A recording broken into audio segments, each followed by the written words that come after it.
বিসমিল্লাহির রহমানির রহিম। আজ বুধবার।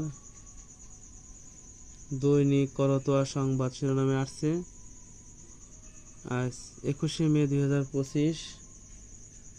ভূতের গলিতে যুবককে কোপানোর ঘটনায় মামলা।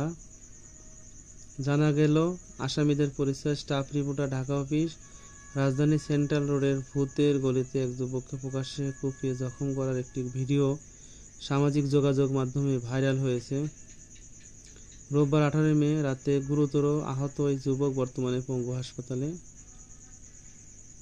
2-4 পৃষ্ঠায় চিকিৎসাধীন। এ ঘটনায় নিউ মার্কেট থানায় মামলা করা হয়েছে। জানা গেছে, ভুক্তভোগী যুবক নাম সাইফ হোসেন মুন্না। তিনি নিউ মার্কেট থানাধীন 10 নং সেন্ট্রাল রোড পানির পাম্পের গলির মৃত জমির হোসেনের ছেলে।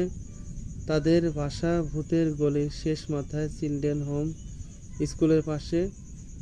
পুলিশ জানিয়েছে, আহত ওই যুবক বিএনপি কর্মী।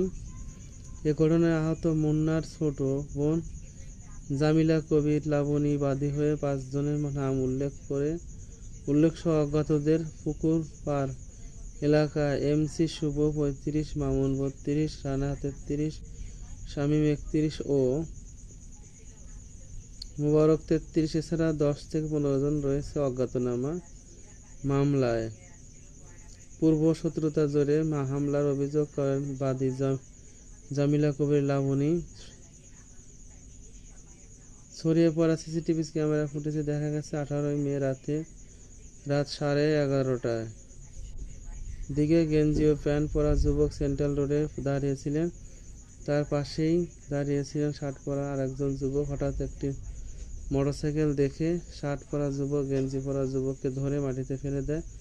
এরপর ওই মোটরসাইকেলে আসেন 2 জন। মোটরসাইকেলের পিছনে বসে থাকা শার্ট পরা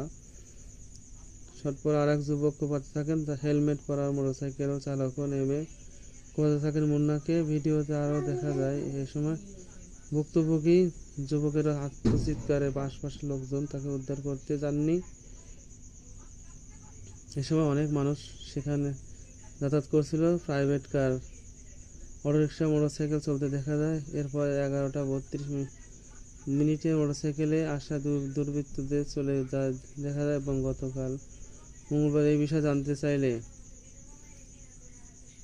জানতে চাইলে নিউ মার্কেট থানার সহকারী পুলিশ কমিশনার ওসি তারিক লতিফ বলেন, ঘটনা আহতের বোন মামলা করেছেন। পুলিশ আসামিদের গ্রেপ্তার অভিযান পরিচালনা করছে। এ ছিল উল্লেখযোগ্য। এই ভূতের